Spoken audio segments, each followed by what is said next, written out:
All right, guys, welcome back to another episode of New Legacy Podcast. I got my man with me right here, Jeremy Schulz, number 2 on the freaking episode right here. So second episode for you.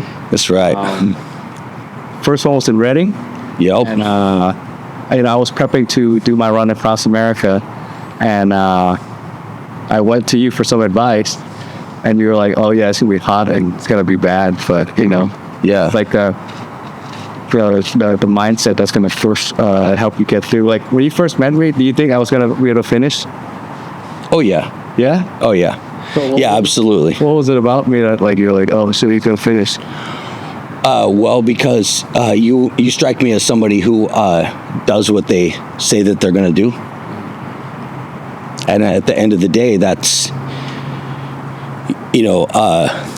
really the recipe. When I did my 3,100 mile walk across America, I had no crew. I had no crew.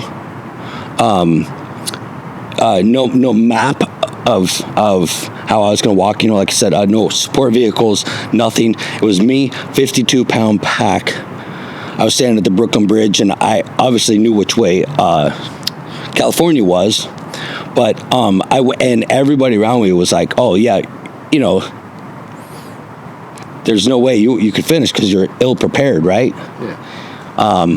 But you used a lot of the same verbiage that I did. Not hope and see and blah, blah, like that. Like, this is what I'm doing. Yeah. And so it was mostly the verbiage.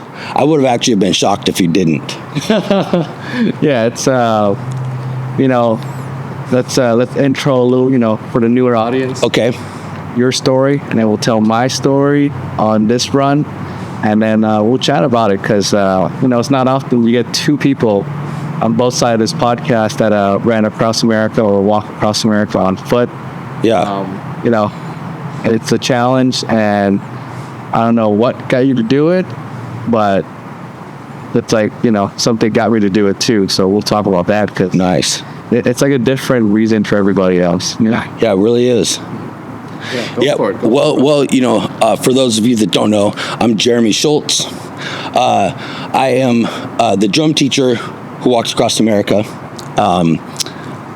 I'm the owner of Beats from the Core Drum School, right? Professional drummer. I get people fit, and I also teach people how to have a purpose-driven mindset. The purpose-driven, all of this was born, getting fit, having the purpose-driven mindset, and the drum school was born through my walk across America. I've been a professional drummer for, better part of 2 decades. Toured the world. Make a very long story short, I was in my apartment in Brooklyn in 2018, looking out my window, just feeling empty. Good. I completely achieved all my dreams, dude. I was playing stadiums. I was professional drummer. That's how I was paying up my rent, living in New York City. I'd also lived in Bangkok, Thailand for a little bit. But I had an overwhelming sense of unfulfillment. I had suffered a really bad divorce, was about to lose my career and everything. So when I was living in Thailand, there was this guy named Zoon, right? And he actually ran across Thailand. He ran from the very bottom of Thailand all the way to the top. And he took the nation by storm, right? It was captivating. And we were watching. I'd watch him on the news. And I remember they interviewed him, and he talked about how he felt a sense of peace and calm and connection like he'd never felt before. And that stuck in my head. And I remember looking out the window, drinking coffee one morning and just being like, I need to find that, because what I'm doing right now, it's not fulfilling. Like something's gone, right? So at the moment's notice, I decided to give up every single thing that I had, man. I quit my career. I gave up my New York City apartment. I gave away all my drums. Dude, I had drums from, I cut my career up in Seattle, so as part of the Seattle grunge scene, man, I had drums, that were played on with Matt Cameron from Pearl Jam and Soundgarden, and like just all this legendary stuff that I thought meant something, and I gave it all away. And then April 22nd, 2019, I had a 52-pound pack, and that was all the belongings that I had on myself. And I stepped off the Brooklyn Bridge, pretty much into the complete unknown. And I was in search of a question that I didn't. I was in search of an answer to a question that I didn't know how to ask, and I didn't know what I needed to discover or whatever. And I was never going to play drums again. I told everybody, I was like, yeah, I'm done. Different career, right?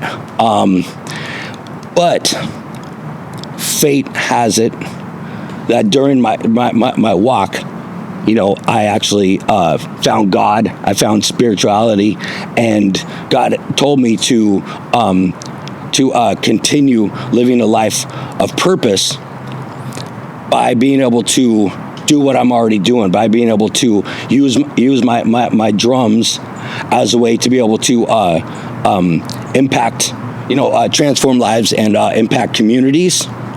And that's what I got. So after my walk, I finished my walk 178 days later. It took me 6 months. And we'll get into all the gnarly details about almost dying and all that later. And then shortly after the walk, the girl that I went on only a handful of dates with flew out to Reading, married me, and then her and I together opened up the brick and mortar drum school, which is Beats from the Core Drum School. And then and that was my commitment on to be able how to impact communities, being able to provide people of all ages, all levels, drums, to be able, drumming is all about community, right? So be able to put that into the community, and then as a way to be able to transform lives, I decided that I would just get fitter than anybody else around me. So I decided I started doing bodybuilding competitions, won my first one at 49, then again at 50, right? I'm 51 now, and I'm gonna probably win another one, and then I started doing corporate leadership stuff, and started helping people out with like mindset and stuff like that. And now it's all wrapped up in a package, and it's all because I walked off that bridge purposeless. And I like to say I walked 3,100 miles, not to the finish line, but to the starting line of my new purpose-driven life. So that's what it took for me. So now I'm spending the rest of my life, dedicating the rest of my life to be able to help other people achieve that. Because just like you used to say, you're just an average dude. I was just an average dude too. And so if I can do it, anybody else can. Oh, 100%. 100%. Yeah. Let me get a cut right here. Mm-hmm. Get the mic closer to you. Yeah. Just a little. There you go. Right there. Yeah. And yeah, I mean, I could really relate to your story, because I did felt kind of a little bit like purposeless when I was leaving, this run. I don't know what it was. I think it's just like the universe, God or so, was telling me I need to complete this task. Yeah. Like a sign in my origin, or in my path. Yeah. It just felt like the urge to do it, and now that I accomplished it, like the peace and quiet that you're talking about, I felt that, like it was just quiet. Right. But before I did it, it was like, my head was like now quiet, and I was like just like trying to figure out like, why do I need to do this? Yeah. But yeah, I found like God on the way, like God saved me twice on that journey, twice, and there was like many obstacles along the way that I was like, damn, I don't think I could make it, but I just like, pushed through and completed it, Oh man. I'm sure some of that, Yeah, man. Absolutely. The thing that that I think about often. You know, it's like right after I had finished my walk, I had everybody was like, dude, when is the book coming out? When is the book coming out? And so I started working on writing the book, you know, and I started making the film. You know, we went down and did the Rogan thing and all of this stuff. And I was so bummed because one thing after another happened. It delayed the book, delayed the film, delayed the book. And I started really getting this anxiety, just thinking like I'm going to get so far down the road and my story's going to be obsolete. Well, now here I am 5 years later, and the walk was the starting line. Yeah. Like my book is going to be coming out. My book is going to be coming out now, before Christmas of this year. Mm-hmm.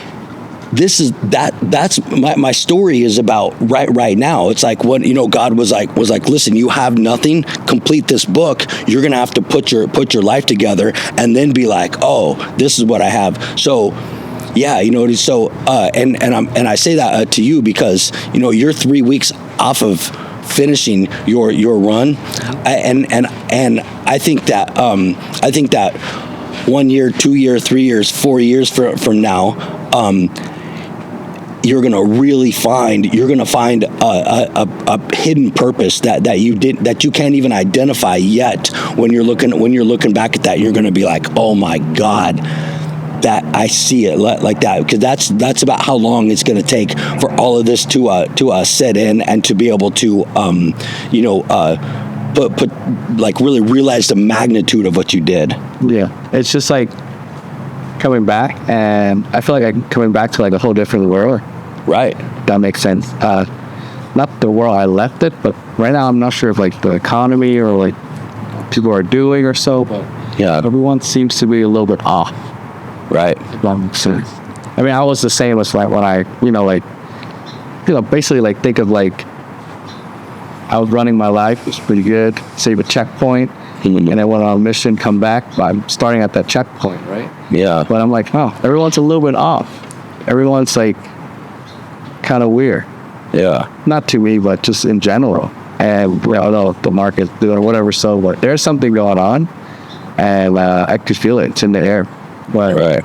You know, me just getting back to business and getting back to trying to like, get my life back and everything. That's definitely a different switch, because like on the run, on the trip, it's like go fast, and then out of nowhere it's like imagine hitting the brakes at 100 miles. Right. And it's like, oh, gotta pay bills, gotta keep going, boom, boom, Yeah. And the whole time, like I had like a payment processor. I was like holding like a lot of my funds too, and I still made it happen. Right. Clearly, that's like I wasn't gonna give up, but we were like running low on funds, and I was like, fucked up. Yeah. Even if they had to stay behind, you would have still had to run. Yeah, I mean, like, yourself. I was like, I'm gonna finish regardless. Yeah. I mean, sleep in the woods. That's what I did, man. I slept on the freaking bridges. And a lot of people don't realize this, but most of the U.S. is complete desolate, right? Oh, absolutely. It's like there's like not like people are like, oh, you just stayed in hotels on the way. It's like I stayed in a handful of hotels. Most of the time, I slept in the middle of the woods, in the middle of a field, on the side of the road, under a bridge. Yeah, I mean, for me, we got the RV with my face on there, but that was like, pure luck, I guess. But it didn't come all together all into like the last week we were supposed to do it. Yeah. Out of nowhere, Platinum Rap, like, hey, we'll sponsor part of your rap. And oh, wait, there. Nice. And then the RV is working fine. Oh man, this is the chance to take it. We made some money and we have some time, and I'll never be this young again. And I've been trying to take this risk for many years, and if I don't make it happen now, it's like I will never happen. Yeah, I took the risk. Yeah. I feel like we should talk about that for a minute or so. We should talk about the importance of pulling the trigger on things. Oh, absolutely. Right. So listen. So I was planning my walk was planning my walk from January 2019 to, like I said, I left in April. And I was talking to people, and everybody was like, "Bro, that's not enough time. You should advertise for like a year, try to raise some funds, blah blah blah." And like I said, I had, I didn't have any support. I didn't have anything. So I was like, yeah. I soloed it. I did tie it to Fight for the Forgotten anti-bullying campaign. I'll talk about that here in a second. But I had these a lot of these people that I was talking to, that they told me, they said, hey, prep for a year and all that. Now listen, had I listened to them, I would have never done the walk, because then COVID happened like 2 or 3 months after I finished the walk. Everything shut down. That would have been a complete disaster. So I answered that call that was inside of me and said, nope, I'm going to do this. I decided I was going to do it in the last month of 2018, and then by April, boom, I was doing it. So pull the trigger, man. When you got when you come to decisions, there's this saying, what was it, Ron Burberry said, jump off the cliff and build your wings on the way down. Yeah. Right. Like how, if you want to really like live in this life, some people are just alive. Yeah, you just gotta really go. Want to live, like I kind of, everything is kind of like that. Yeah. Even from me working and seeing the behind the scene of like some of the top people that to work with and stuff.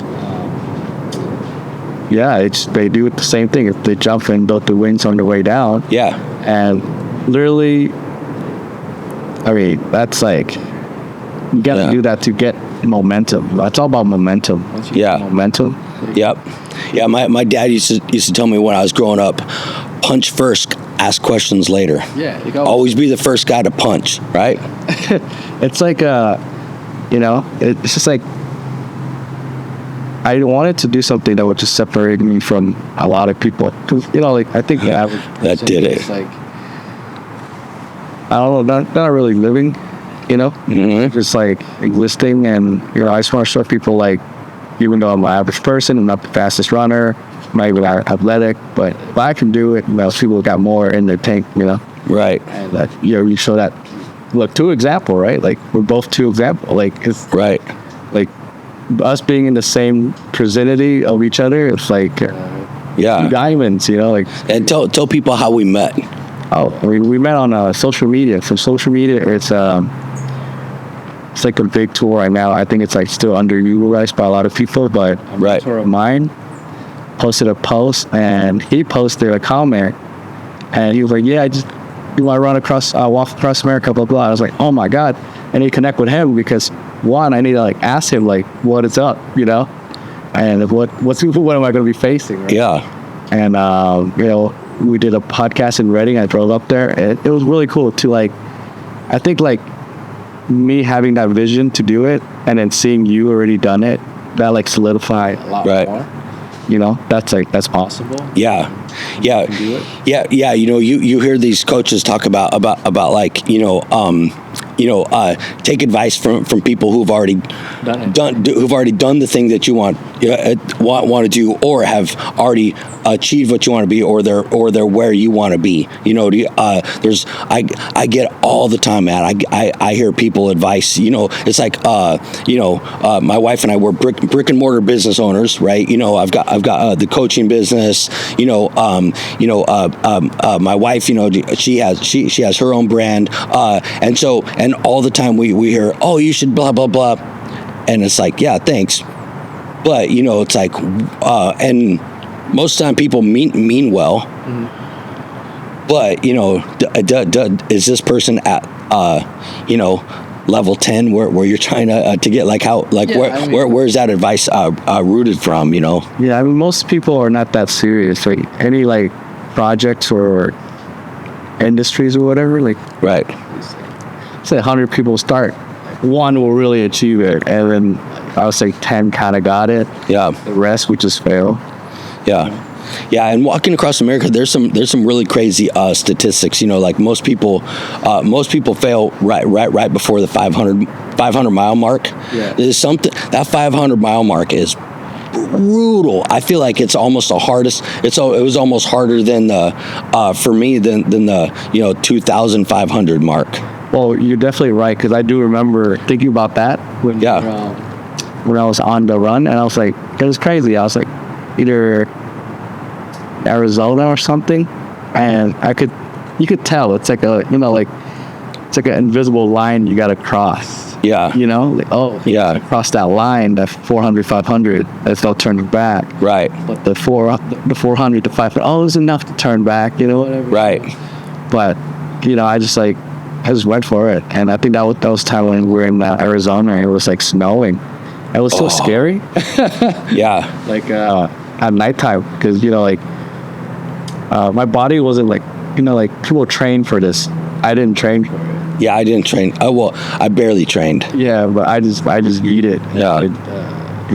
And I was like, as long as I keep a jogging pace, I'll finish in no time or so. But even like I was amazed. I could get to like 30 miles a day in the back half. Then the last day I did 58 miles in one day. But wow, that was like, I don't know. I was really trying because I didn't want to miss the CBS interview and miss the group run I set up. Because two people came from Canada, and some people flew over from the West Coast. Yeah. And I was like, I don't want to miss that event that I set up. Right. Yeah. But I got there at 3:31 p.m. The event was like 3:30. I was like, wow. I was like, oh, thank God. Wow. That's good. Google Maps statistic and whatever, it's a little bit off. So I have Strava and I have a Nike app, and then Nike app and Strava match. But let's say it's like 10 miles on Google Map. By the time you get there, it's like 11. Wow. 11 half, almost 12. Wow. I didn't account for that. That's why I barely made it. Yeah. Oh man. Yeah. God, man, that's crazy. Yeah, it's just, and then we got some good content along the way. We have a little short film coming out. We did a bunch of reels on the route and the back end. Yeah. And, it's just going to be, like the reach for me.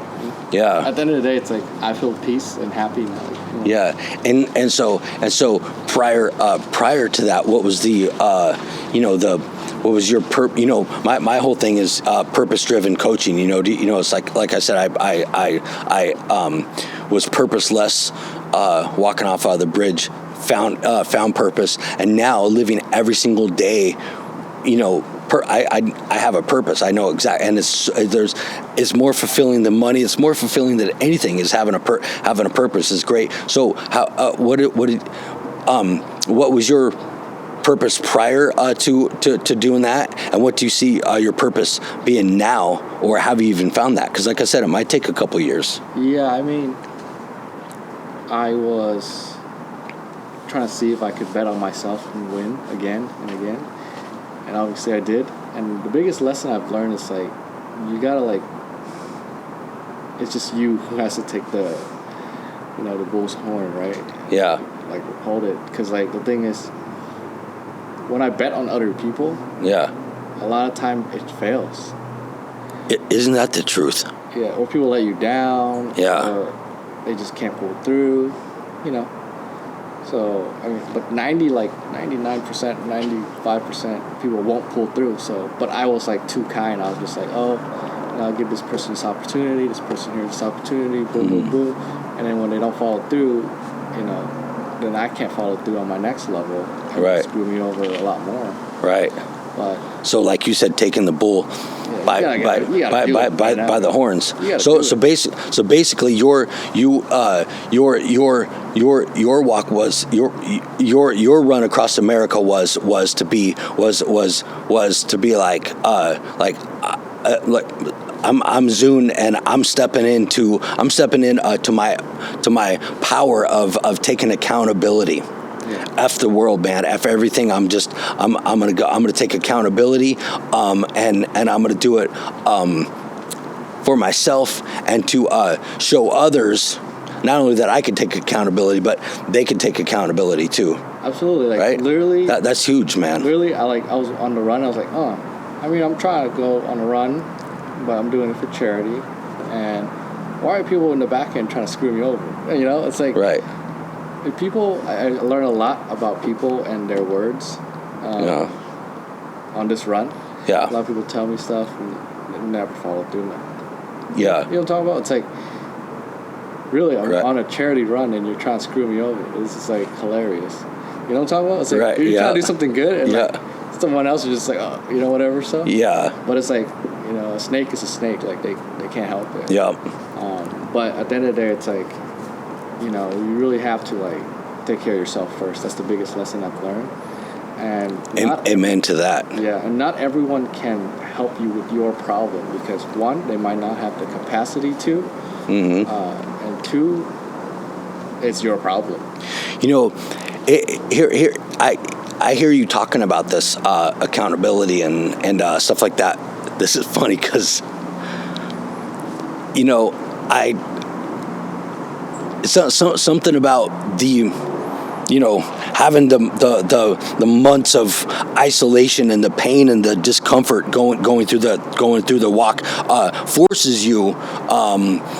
It forces introspection, whether you want it or not. Like not introspection. Like, I'm gonna do some I'm talking like introspection, like the deep, painful introspection that you don't know how to get to, and you're isolated, and everything. And so I remember, a lot of when I went out on my walk, I was Mr. Victim, right? The divorce and all of this stuff, everything that had gone sideways in my life, and losing this. And I say, I gave up this and that, but I had screwed up a lot of things. And so when I went on my walk, the first part of it was Mr. Victim, and then it wasn't until everything was stripped raw. The skin of my feet had came off. I was, chafed and scratched and broken and burned everywhere through my whole body and everything. I was just in the middle to where it was like, it was right before I had my moment with God. He and I had been conversing this whole time, and I was so angry, and I'm like, what the? And it was like, oh shit, all of this was my fault. I'm the one. This was all. So all of a sudden, this huge wave of accountability had to come over me to be like, I'm in my life falling apart. I don't care what happened, what circumstances or whatever. Right there, I had to raise my hand up and take ownership of all of it, and being like, man, well. Hey, maybe if you weren't drinking 24 IPAs 6 days a week, right? And then maybe if you weren't, sleeping in until noon, maybe if you weren't so worried about getting your picture taken in the biggest stadium, right, like this and blah blah blah, when you should have been worried about being the best CEO for your company, the best husband, the best that, but you were neglecting everything. Oh, all of that came up on my walk and stuff. So, boom, I had to take this accountability, and I find it fascinating that you were having the accountability thing before your walk. I had to reach that in the middle of my walk after I got broken open and complete. But then it was just like I had like the surge of strength come into me, man. That was just like. Purged, died, and then I got reborn, and then it was just like, and now, like you said, started the drum school out of scratch, nothing, no funding, how are you going to do that? I just did it, right? Got employees and friggin' do this now because we're taking accountability and we're going forward. Yeah, I mean, literally like. The whole run, I was like, I was too kind, and I acquired a lot of snakes around me, so I just have to chop it. Yeah. And a lot, less expense. We're good, because at the end of the day, it's like some people might be in your life, but they might be in it for the wrong reason. Yeah. And it's like if you're doing well or so, or like you're picking up momentum, everyone's gonna try to leech on you. It's crazy. I believe that everybody is in your life for the right reason, regardless if it's good or bad. It's up to you to be aware enough to identify that reason. And when you do identify it, then you could quit repeating scenarios. That was one thing. When I got done with my walk, it's like, it was, like I said, my wife had flew out. We got married, and she knows my story. She's my biggest. My biggest gift. She's my biggest support system and everything. And I told her, I was like, I'm rebuilding. The thing that I don't want to do is jump back into old habits. So what did I do? I was like, hey, honey, my old band just asked me to play some shows with them. And so I drove up to Seattle, and I was like that. And I remember, God bless her heart, when for the married people out there, when your wife goes like this, that means she already knows what's going to happen, right? That means that she's a nice wife, because she's not like, let me tell you what's going to happen and then piss you off, right? She's like, you're going to find this one out yourself. And so, sure enough, I started stepping in to my thing, and I entered it quickly, but I was like, fuck, man, I'm gonna just step right back in to old habits, right, and then expect different results. And so, like you said, that I had to recalibrate and step back and be like, oh man, I need to cut this out.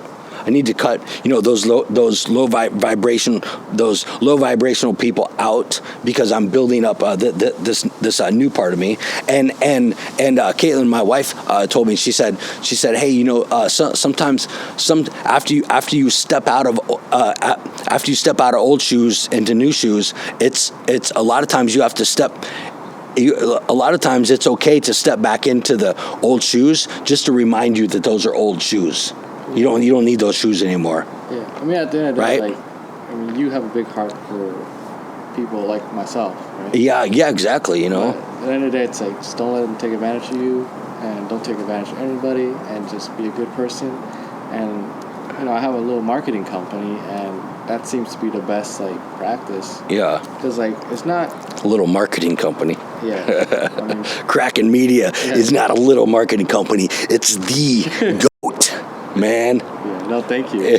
But we're on we're picking up the momentum, and hell yeah, brother. It's like we'll run our waves, but how do you say it? It's like people's like, oh, what's the secret sauce for this, and that? I'm like, just be good. It's like, wake up, do it. Yeah. Regardless of fail, like that. Go to bed, wake up, do it, go like that. Just consistency, right? Consistency, and really just like what beats consistency? Nothing really, but really care about your clients. Yes. Everyone that do a shoot with us, everyone that does content or a podcast with us, they walk off feeling good. Yeah, and you really do, man. You bring that level. I mean, I remember, you and I met through social media, and you were like, bro, you got to be on my podcast. Drove up to Reading, and then we actually had a friendship, right? And so you bring that to I see you bring that to multiple of your clients, man. You're a likable dude, and then so people buy in to you. They buy in to your brand, and you do a very good job of making people feel good and feel valued, instead of like, oh yeah, here's your story, pay me, like that. Because people like myself, who are very passionate about the brand. I didn't make up a brand to sell a product, right? I was never even going to play again like that. So this brand happened because of a life incident. So this brand, beats from the core. My drum school and my coaching is it's beyond important to me. It's my life. It's my oxygen. It means so much to me. So when you work with somebody, that is able to make you feel like they're taking as much care and love as your brand, that's a hard skill to have, to be able to provide a product and to be able to provide that level of care to with somebody who has such love and reverence for what they do and their passion. It's all the sacrifice you had to do to get that out. Right. And we brought this up on a different conversation recently, and one of the member, he mentioned, he was like, dude, it's like I have this dream, and then you and your team can paint it into reality. Right. There you go. He would take his video and watch it in the morning for motivation. There you go. Is that crazy? Yeah. Instead of watching other people as motivation. Yeah. Yeah, there you go. I love it. It's like, and I'm really happy to be part of that, because that video is going to be passed down to generation. Yeah. Or at least the grandkids. It's like, hey, look, grandpa used to do this, or grandma used to do this, Yeah. It's like, I don't know, I feel like I'm just capturing history. Yeah. In a very beautiful time capsule. And that's a moment we share, that's a moment of that person's life, that energy, that frequency, is all captured. Love it. Yeah. It's not I don't think of it as oh, we're going to market to sell this, that, whatever. It's the byproduct is the sales of that. Right. Yeah. And, I had a big mastermind, out of nowhere. Got lucky and worked really hard to make it happen, And, it's just at the end of the day, it's just action and relentless grinding. Right. Because compared to other videographer, after an event, I'm already editing. Last night, finish an event, edit it, turn the reel over, the recap over, same day, within an hour or two. Yeah. That's good. Nobody else in the market really does that. Yeah. And, that's our specialty that I cooked it up with, But that's good.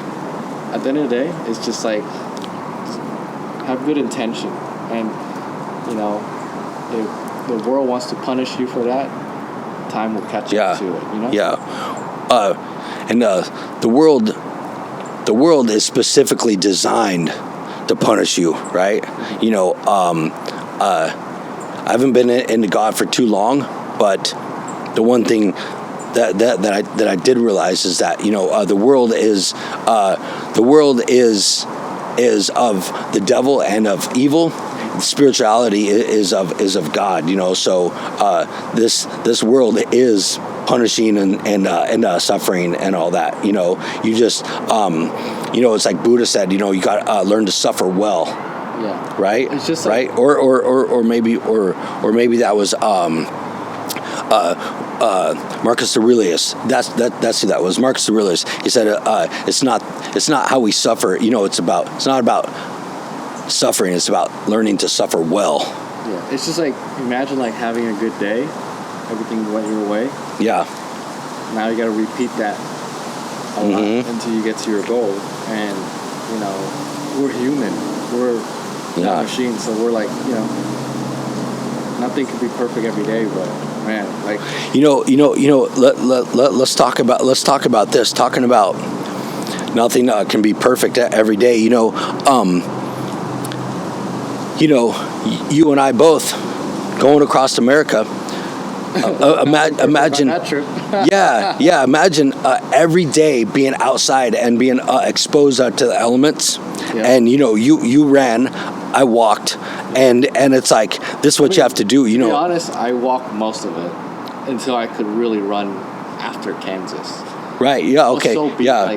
I could not. My body could not heal fast enough the next day. Yeah. Same. Yeah. Your feet. I remember having the skin on the bottom of my feet fucking peel off, dude. When I walked through Missouri, This is the worst. What yeah.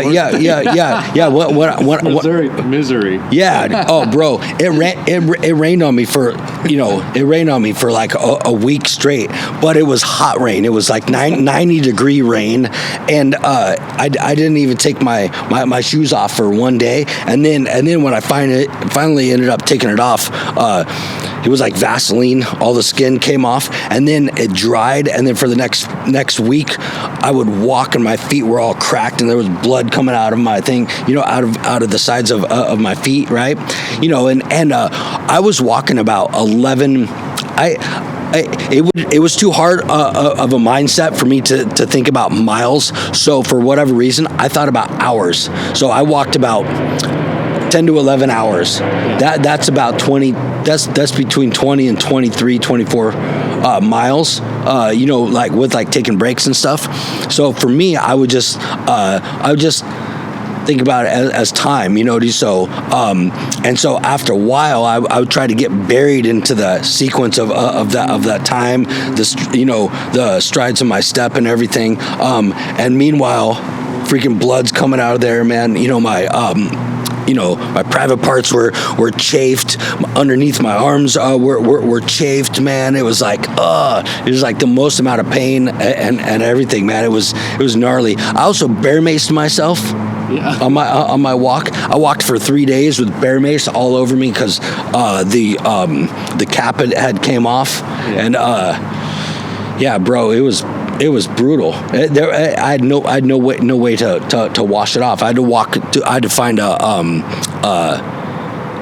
a KOA campground to go, and I walked there for like 3 days, and they're like, hey, we don't have any more open spots. And I'm like, I just bear maced myself, and I was like, and they thought I was like a homeless dude and gonna like probably freak out or something, and I'm like, I apologize, I just really need a shower, so they hooked me up. So thank you.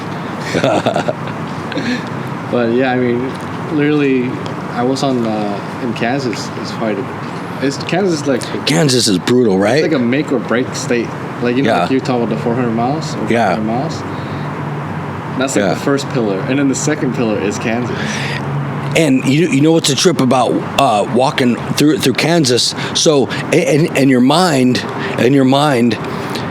the uphill and downhill is dreadful, and you're like, and the whole time you're walking, you're like, I can't wait till there's no hills, bro. The flatlands of Kansas was by far harder than any of the hills that I did. What is that? I think it's because no matter how far you it feels like you're not going anywhere. That's true. It's like cornfield left and right, or just field. Yeah. And you're just like. And like you're going. The landscape never. I mean, hills, right? Landscape is changing. You're like, and everything is in spurts too. Yeah. Even the longest hill, like in the Pocono Mountains, even the longest one, those are just in spurts. But the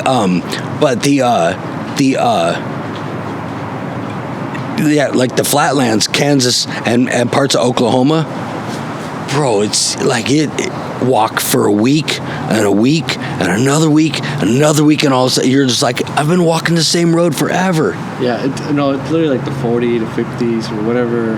Yeah, like the highway is, and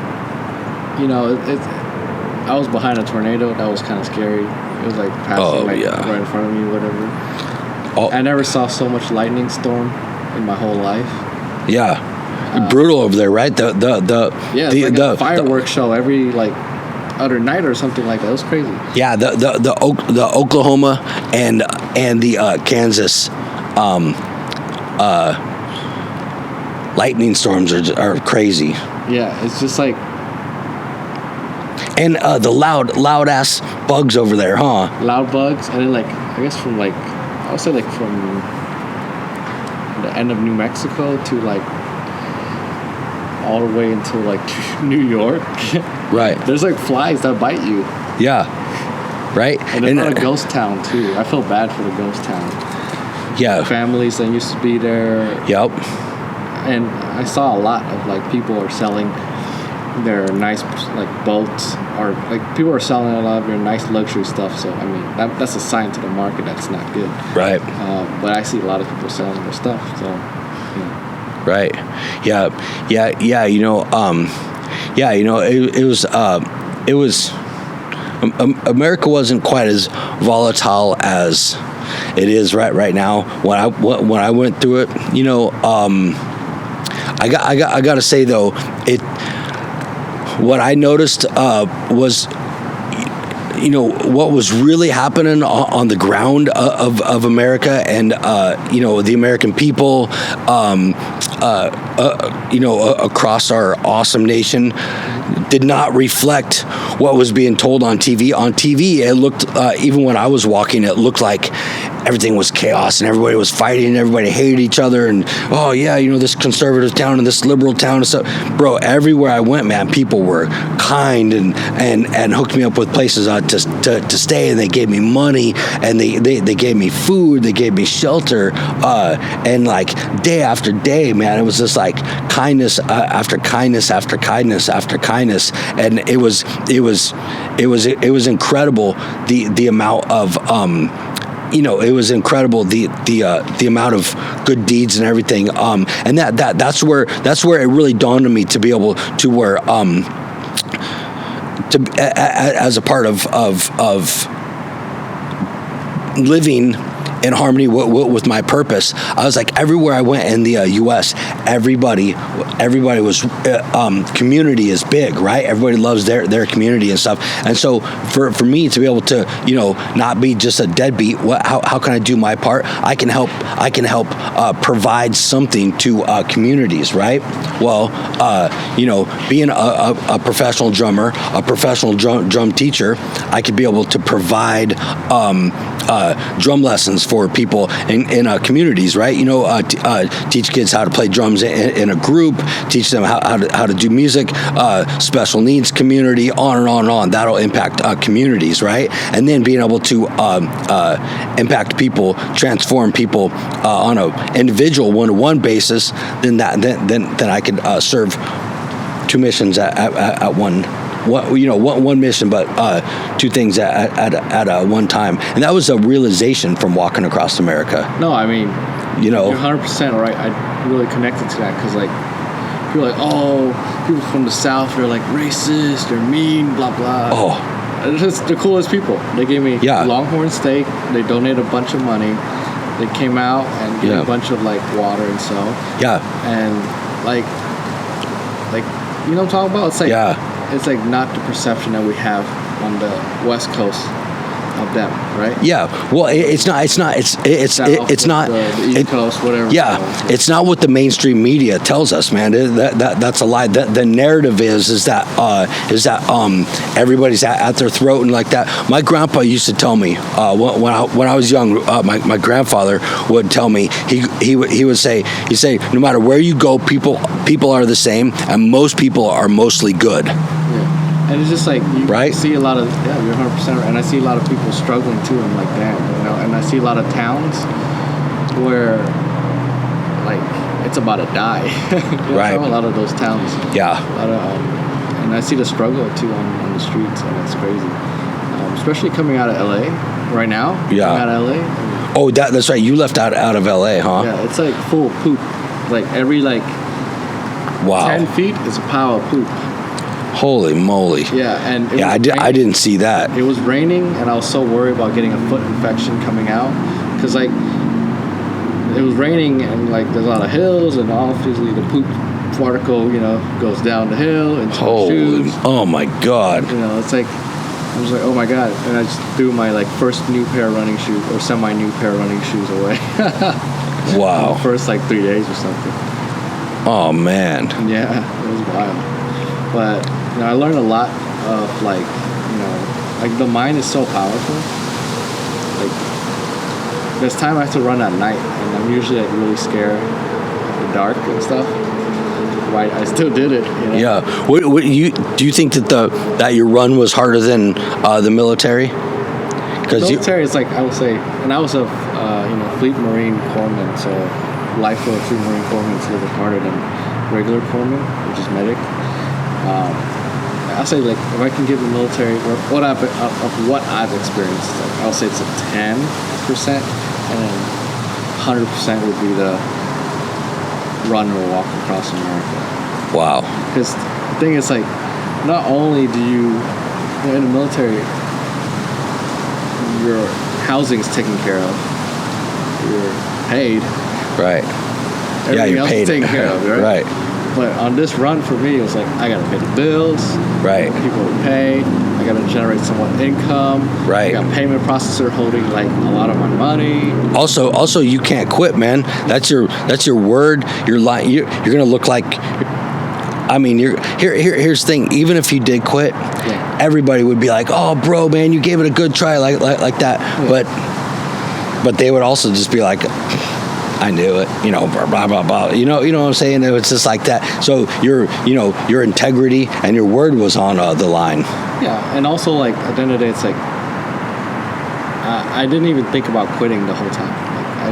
Like someone asked me, "Oh, you thought about quitting?" I'm like, "Bro, I'm in New Mexico, and the first question you asked me, and you haven't talked to me for I don't know years.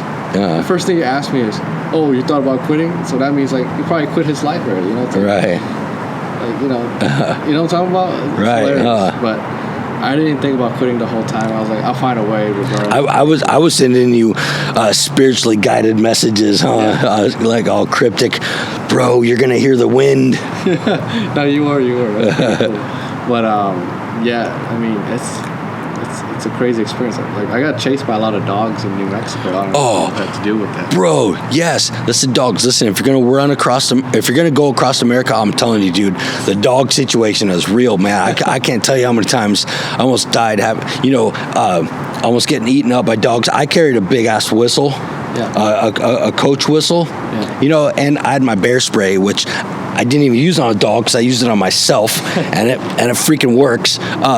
Yeah, but I had a big ass German Shepherd coming at me, and I remember just hitting that whistle, man. That German Shepherd, he was just going right out, dude. He was gonna rip my face off, and I hit that whistle. That dang dog, dude, stopped what he was doing in mid-air, turned that way, and just went. Dog whistle. No, I coach whistle. Oh. Like what they have on the soccer field. You know what I have for dog deterrent? What? Like we go to the dollar store and you have those celebration popper, the confetti. Yeah. It worked. Really? Yeah. I had like 2 confetti with me. Like the night goes down, I had like 2 confetti with me. You know what I'm talking about? Like the party popper one. Oh wow. And then the dog will run me like, pop. They'll freak out because they're like a bunch of confetti. Oh man, that works, huh? Yeah, I had like those little rocks, the firework cracker that you throw on the ground and it like cracks with it. Wow. I have like creative tricks, not like. Yeah. And I have a stick after that, Right. Yeah, and I bought the Amazon dog like electric like impairment or whatever, Oh yeah. Deterrent. Yeah. And that didn't work. No. Oh man, I'm telling you, yeah, good old fashioned whistle, bro. Yeah. Whistle or. Whatever, man. The stick worked real well though. I was just like this. Yeah. There's a lot of cool horses, like the horses. And crazy drivers, dude. Oh yeah. Huh. I was like, I'm here in this lane. You're over there. Why are you swerving, trying to hit me? Now, here I'll tell you which one it was for me. But which state had the worst, most dangerous drivers that almost killed you the most? Do you remember? Pennsylvania. Was it Pennsylvania for you? Yeah, it's just because like the road is tight and windy. Yeah, for me, by far, without question, 100% unequivocally, Utah. Oh, I didn't go. Bro, to Utah. I walked through the salt flats, dude. That's cool. Yeah, dude. Yeah, it's cool unless you're walking across the salt flats. Yeah, dude. I slept in that damn salt desert and everything, man. Was there? But I remember going through going through Salt Lake City, and yeah, dude, the Utah drivers, man, are just insane, dude. I had to jump over a guardrail, dude, and they freaking hit the guardrail and everything. Whoa, that's crazy. Yeah, that happened twice. And Utah alone? In Utah, in Utah twice, and it also happened in Colorado. Yeah, dude. That was the second worst drivers, bro. Was in Colorado. I mean, I did take those route on the drive back, and I could see why. It's like windy and kind of wild over there, mountain. Yeah. But I just like, I got to New Mexico, and it was like very lonely because the only real big town in New Mexico was Albuquerque. You know? Yeah. Arizona. Arizona. I was on the highway the whole time, the freeway. Yeah. And I got kicked off the last like 5 miles. I just have to go around and add like another 15 mile or 10 mile randomly that day, you know. Oh man. And then after that we hit like a little bit of Texas, a little bit of Oklahoma, and it's that corner. We hit the corner. Oh. And yeah, and into Kansas. Once I step into Kansas, it's like I talk about like the first pillar, it's like 500 miles, and then second pillar is Kansas. It's just a different vibe. Yeah. And surviving Kansas was like brutal. Right. And into was it Missouri's after, I believe? Missouri? Kansas and then Oklahoma. Oh, I mean, I was going this way. Oh, you're going the other way. Yeah. I think it's Missouri. Yeah. I went Oklahoma into Kansas. Yeah. Right. Yeah. And so you were going up that way into Missouri. Missouri, Indiana, or Illinois. Oh yeah, bro, Indiana, dude, man, I got caught in a flood, man. I was sleeping out by this bridge by the Ohio River, man, and the freaking bridge broke and caught me away. You know, it was like snapping trees and everything, man. I had this guy that come down in this Jeep. He came down and swooped me up, took all my gear. So I didn't have anything, and then the next day he drove me into town, got me all new gear, and then I walked. The very next night, I was camping under a tree. Another storm came. Freaking lightning hit the tree that I was under, and by the grace of God, fell the opposite direction. I showed you that picture. Remember? It was like my tent. Yeah, I remember you showed me. Yeah, there's the tree. My tent was right there. Lightning hit it, and it fell that way. Bro, it was Indiana. Indiana was brutal, man. Almost killed me like 3 times. I could deal with everything except for lightning. It's kind of scary. Yeah. Lightning's brutal, right? Thunder. Oh shit, you know? Yeah. Like, when you're like running and there's like chance of lightning or thunder around you. Yeah. It feels so weird. Oh man. Yeah, I'll tell you what, man. One of the most eerie things was so when I was going over the Rocky Mountains, man, I was in this valley, and there was like no cars or nothing. There's these giant hills, man, on both sides, right? Boom, right here, and this thunder and lightning what was coming, and these rocks just like they were shaking. These rocks came down, and they were the size of a bus.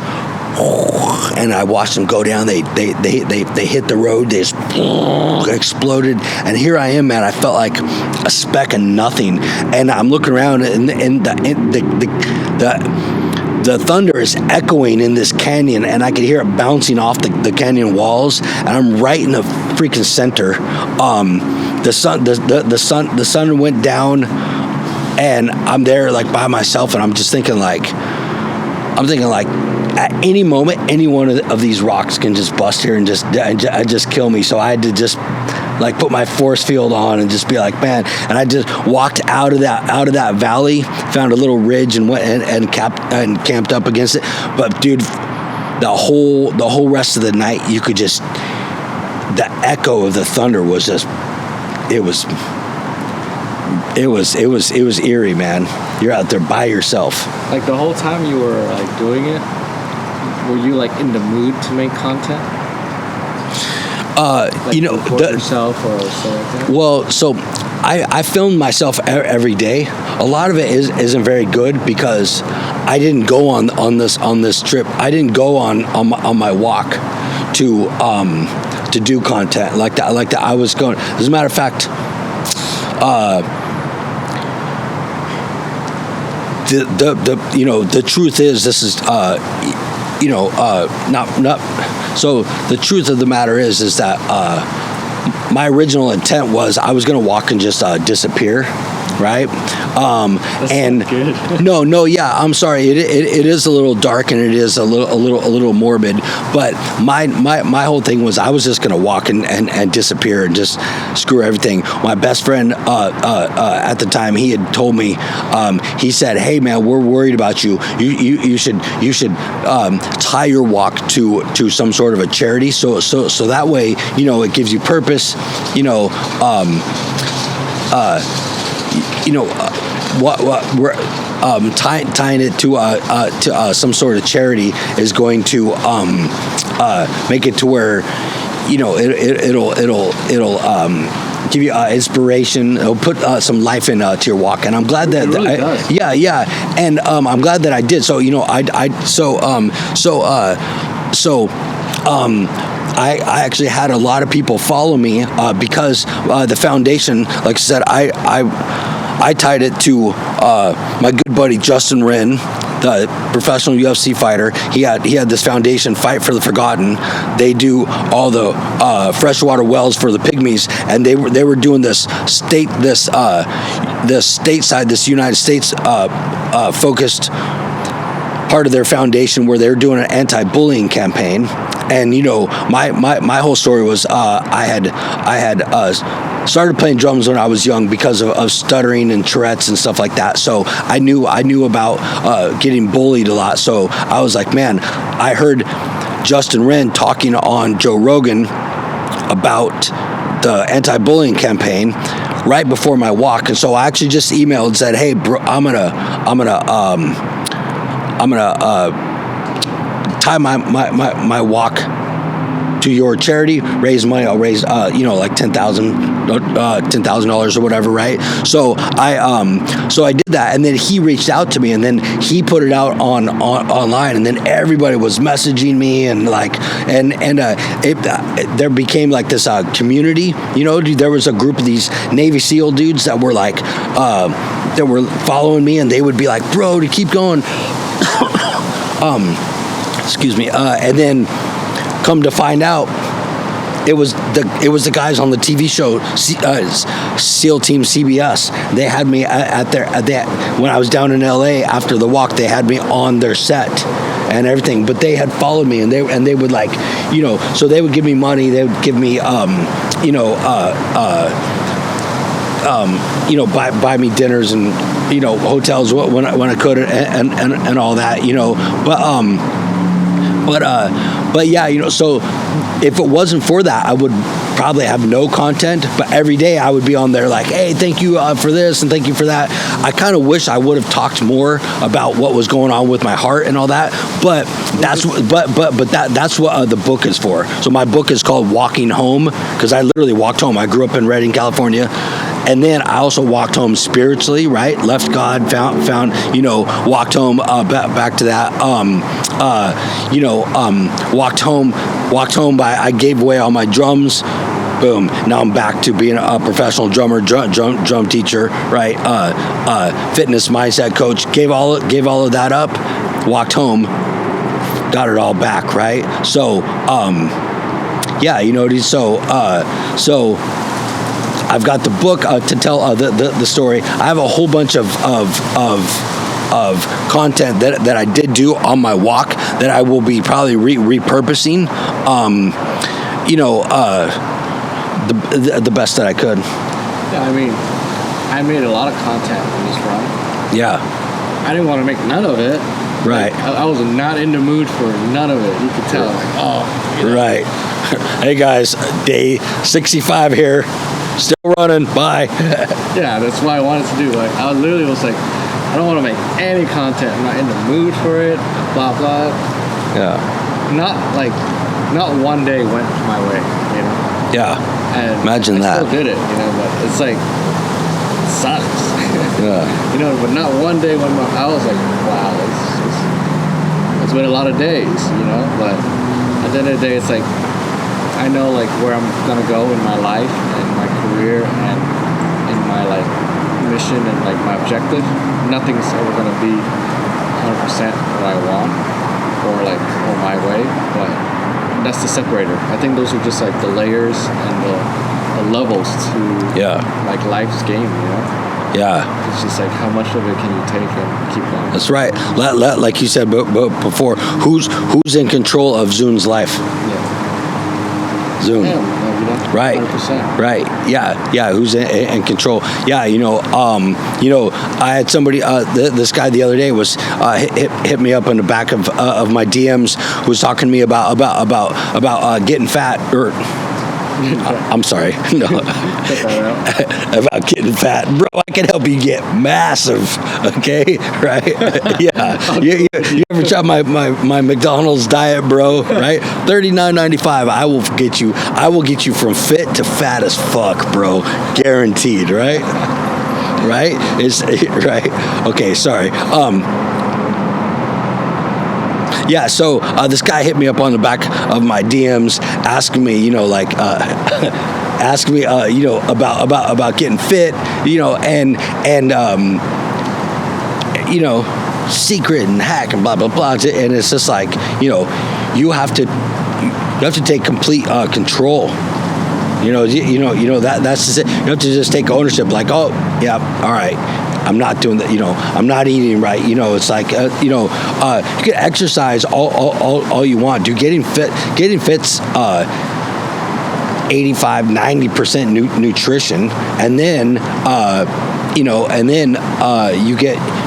you drop out of the weight, and then there's a way to be able to stack on muscle on top of that. But yeah, most people don't want to, most people don't want to take the time to do what it really takes. And here's the secret hack. I'm gonna give everybody some valuable free advice about getting fit. This even applies to my drum students, right? I teach all the way from beginner to pro and all that, right? It's rarely about adding anything, and it's almost always about subtracting. Okay, all right, because when you find yourself in a situation, in most situations in life where shit isn't working, rarely is there any scenario where it's like, oh, well, add more to it and it'll work better. That's right. It's about subtracting, right? So if you don't know where to start for getting fit, it's not about, oh, dude, what do I take stuff away, take that food away, subtract. It's about what you don't do, right? Don't drink, don't eat the sugar, right? If you don't not count your calories or be into be not cognizant of what you're putting in your mouth, right? Don't be sedentary, right? You got to subtract. That's kind of a life hack that will get you at least on the track to be able to making some progress to whatever is ailing you in your current state, right? That's good. I mean, right? It's like at the end of the day, I don't know, or like 500 times I said it, I'm just, at the end of the day, it's like, you're just in control. Like, right, yeah. Like, I mean, it's all as that. And, oh yeah, I forgot to even mention in this podcast, so when I first met you, we did our first episode, how much do you weigh? Oh yeah, so when we first did our first episode, I was sitting exactly at 170. Okay. Well, how much do you weigh now? 205. Yeah. You see, that's like 35 pounds. Right about there. Yeah. Exactly. It's like when I saw you earlier this morning, I was like, oh my god, he's massive. Right. He added like a lot more. Yep. It was, and I did a slow too in about a year. It's like it was about a year. Like 30-ish pounds. I lost about 25. About 25, huh? Yeah. And that's with that's also with still being able to have a six pack and all that for a week. Nice. And then I was like, yeah. And then it went away. I have this philosophy. You can get a six pack by not having a six pack. That's deep. Yeah. Explain. Take away the six pack of beer and you will get the six pack of abs. Right? It's about subtraction, not addition. Anyways. I was from Kansas going forward, I was drinking like one Diet Coke a day. Wow. Yeah. I was like, my only source of morale. I was like I would run to the gas station, get ice, and then throw ice in the Camel and stuff.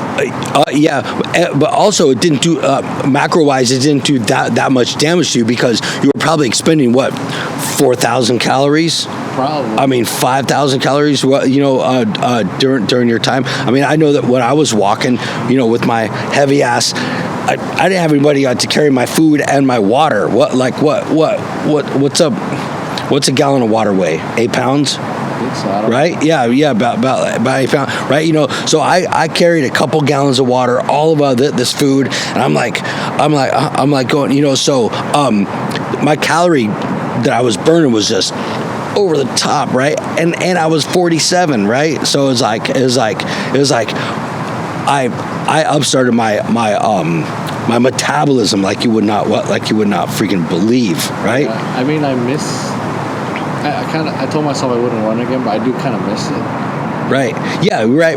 Almost longing for that suffering. I think that's why I got really into bodybuilding because after my walk, I was instantly looking for something freaking gnarly, right? I'm like, oh, because I hated it, and it was like when it was done, I was like, oh shit, now what am I gonna do? Well,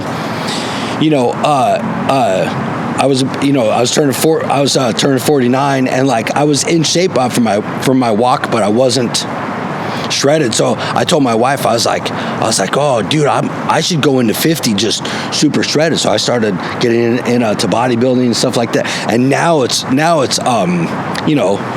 just like anything, I'm pretty obsessed with it. I just every freaking single day, right? Like we just busted out push-ups here, freaking I just did 90 not nonstop at 51. I usually do between 100 and 110 nonstop, but I like to do 300 push-ups a day. Keeps the doctors away. Right. Yeah. I plan on. I'll be going on mad podcast. When my book is done. But my book is finished. But like obviously when it comes out, I'll be going all over. Talking about my book, Walking Home. But also I'll be doing like pre-launch.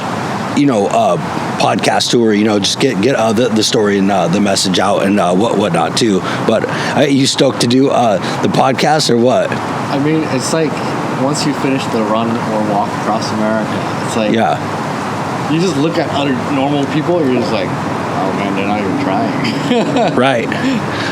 Yeah, I know. Yeah, it's like my wife always says that I'm a hard person to complain to because she'll be like, honey, this is hard, and then she'll look at me and she'll be like, I mean, it's like, but it's like, yeah, it's a different mindset, man. And then new legacy, the brand I'm building, on the back end. Right? Love it. I had to like lock the website page because Feeding America and CBS and like other publication, like they're more clean. We have a shirt that just literally straight up says FU in pinstripes, and right. I don't want to mix that with like the good project I'm doing. Right. Yeah. But in the back end, it's like this is like the thing that funded it.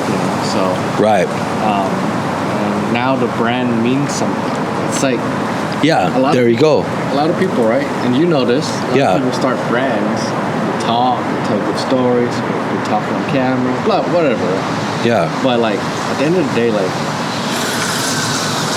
the owner of the brand did something meaningful.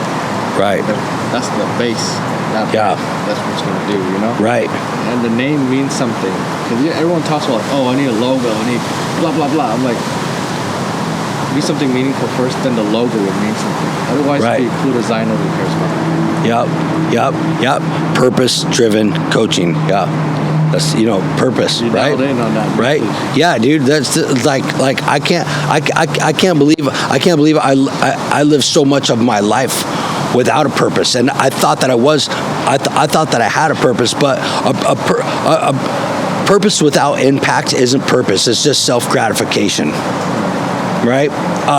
My opinion.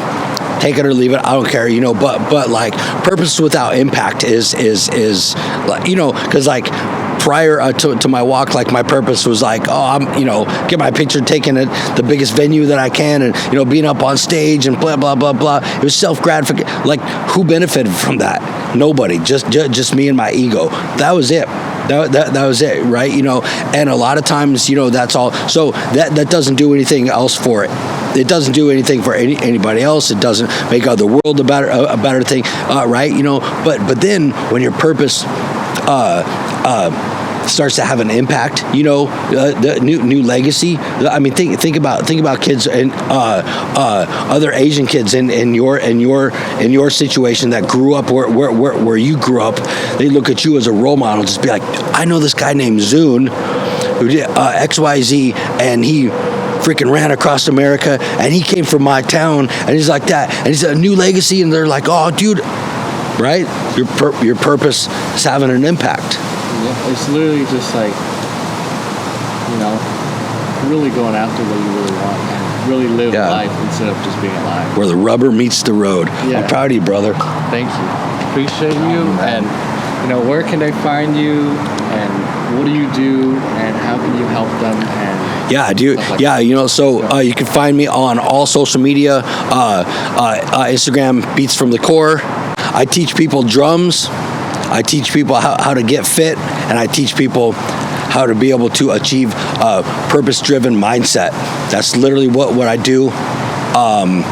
You could hit me up if you want to work with me. Hit me up in my DM, or you could go to my email, jeremy@beatsfromthecore.com. Pretty easy. I'm having the best in the business building my website right now. Yeah, Zoon, high level. Department. Yeah, dude. Zoon is going to be building my coaching and my Beats from the Core website. Yeah, so pretty much find me on Instagram, right? @Beats from the Core, right? It'll say Jeremy Schulz, and then drop a hey, what's up? Start talking to me. Dude, whatever, right? Yeah, that's pretty. I mean, social media is where you can find me. And then if you're in the North State area, if you play drums, right? I own the best drum school around, right? We'll hook you up with that. If you don't play drums and you want to get absolutely shredded, and you need help with your mindset, not just somebody that like asked ChatGPT what mindset was, but who actually, died and came back to life, reborn, right? Anyways, hit me up. Love to work with you, man. Well, hit Jeremy up, connect. He actually did, went through the hardship to, find a new level of mindset that he can provide you for coaching, and also, if you need to take your life, fitness to the next level, and right, like, showing up and giving the guidance. Thanks.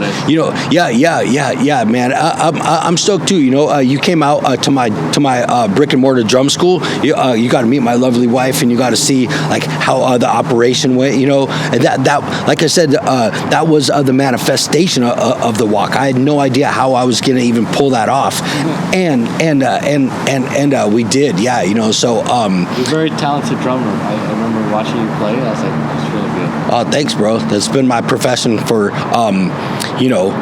25 years, good enough to be able to pay my bills. That's it. Right. I appreciate you. Hey, brother. And we got more to come. So. All right. Yeah, bro. Yeah, dude. And Zoon and I will be doing some really cool stuff here pretty soon. So, I mean, at the end of the day, it's like you already have your arc, your hero's journey. You completed that part. Now it's like you're gonna use that to help.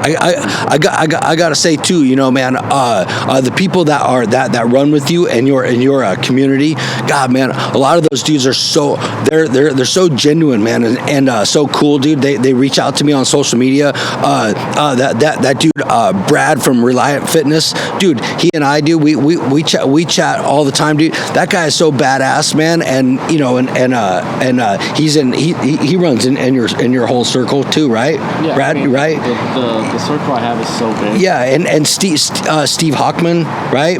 Right? Yeah, dude, what's up, Steve, dude? I've talked to that guy on the phone and stuff like that, you know. So like, it's cool because these are real communities out there, and you know, and it's really important to be able to get in where you fit in. You know, surround yourself around these other cats that are living life how you want to live. And although I haven't met those cats in person, dude, we talk all the time, and they're like always positive, uplifting stuff like that. So even when you're rolling in social media, bro, you'll get. I get all kinds of hate too, man. I always get people that are like, "Oh, you freaking steroid junkie, you blah blah blah." You just, it's like, you know, go and find a group of cool cats, man, that are really encouraging and like that, and roll with those guys in your social media circle, and then that'll, oddly enough, that'll also attract that in real life too. You notice that too, right? You know, the frequencies, man. Your frequency is what you frequently see, I think. Your frequent, yeah, that's what Wes Watson says. Yeah. Your frequency is what you frequently see. Yeah. That's right. I mean, just being here with you, like my frequency is like up and elevated. Yeah, like literally just felt love, felt, you know, appreciated, you know. Yeah, brother. And like I'm running on like 3 hours sleep, you know, trying to get back to the ground. And you still did what, 50 push-ups? You got up to 50? All right, bro. Right on, bro. I only did like maybe probably like 20 push-ups the whole 5 months of running. Oh man, shit. But I'm just here to do whatever it takes to make it. You guys, thank you so much for watching this episode. All right, man. Share, comment, whatever so. And we're going to have a lot more. So stay tuned. Appreciate you. And peace out. Right on. All right. And keep your purpose.